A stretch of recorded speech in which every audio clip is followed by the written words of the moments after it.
Good day, everyone. My name is Sheena Hasty, and I will be presenting to you on the renewable energy resources that are available to the Bahamas and why the government should be implementing these resources and take necessary precautions from the negative effects from these renewable resources so that they won't harm the community. Power outages should be a thing of the past, especially living in such a technological world that we do. We have renewable energy resources available at our own leisure. So the lack of renewable energy should really be a thing of the past. There are different types of renewable energy, and they consist of solar, hydro, and wind. Solar from sun, hydro from the water, and then there's offshore and inland windmill turbine farms. Solar energy is captured from direct sunlight and is converted into three sources: heat, electricity, and hot water. According to Pimentel, they express that there are three different types of solar thermal conversion systems: solar ponds, parabolic troughs, and photovoltaic systems.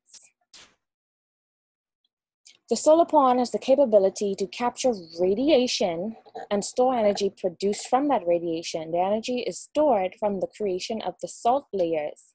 Pimentel explains that layers trap the heat collected from solar radiation at the bottom, and the bottom of the pond is piped out, use the heat to generate the electricity. Parabolic troughs are considered for large-scale energy production. According to Pimentel, this is shaped like the drain pipe reflects the sunlight and creates a central receiver tube that runs above it. The pressurized water and other fluids are heated in the tube and used to generate steam. Photovoltaic systems are best for homes and utility use, obtaining these electrons from the roof of homes and other buildings where energy is directly stored. If every home and business would be able to have their own power source on their rooftops, it would give individual control. Wind energy is known to be the clean energy source because it doesn't pollute the air. Not producing pollutants in the atmosphere should be a concern for the environment. Here in the Bahamas, seeing tourism is our #1 industry. Not only are the turbine windland farms, but there are also offshore wind power designs, such as these. Now, offshore wind energy would still help in the reduction of noise pollution and contribute to cleaner air for the community, and space would also be no longer a problem.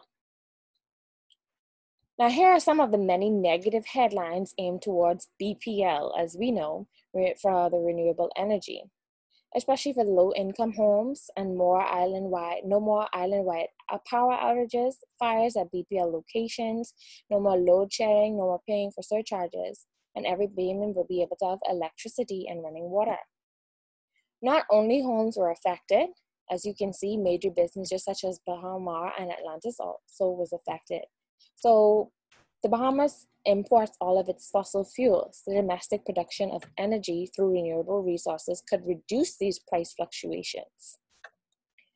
Now, we know the Bahamas is no stranger to climate change. Because of our hurricanes in the past years, they have increased in catastrophic levels.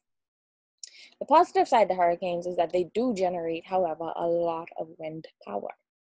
So this can create a lot of energy that was stored. Now, there are some environmental impacts to these renewable energy resources, like the OTEC plants. They impact the surrounding marine environment, mainly through heating the water, releasing toxic chemicals that can kill marine life.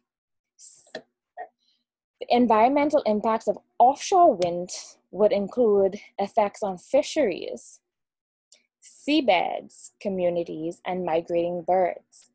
And the additional vibrations from the windmills could disturb the marine mammals.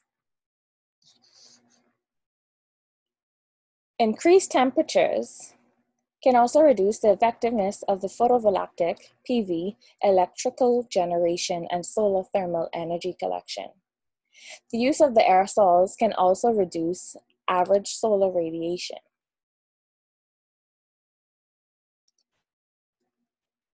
Solar ponds are considered hazardous, and it is essential to use plastic liners, as stated here in the corner, to make the pond leak-proof and prevent contamination of adjacent soils and groundwaters from the other burrowing animals away from the pond. Global warming issues will continue to rise if we don't quit the use of fossil fuels. And this is why we need to find a sustainable system that can supply a growing population that will not destroy the surrounding environment. Now, due to the absence of local fossil fuel resources, the transportation course in our regions, we generally rely on imported petroleum for electrical generation and petroleum products in the Caribbean. As a consequence, some islands now spend much as half of their exported revenue on fossil fuels. The introduction of renewable energy would take the strain off of BPL Bahamas Power and Light greatly, not being able to have to load, share, or pay for costly surcharges, and the debt will decrease from BPL greatly. So being able to rely on the natural sustainable resources is far greater than importing harmful, costly fossil fuels. It is better for both the economy of the Bahamas and the country's marine and environmental life. Thank you for listening. I'm sorry you can't ask me any questions, but please stay safe and continue to stay healthy as well. Thank you.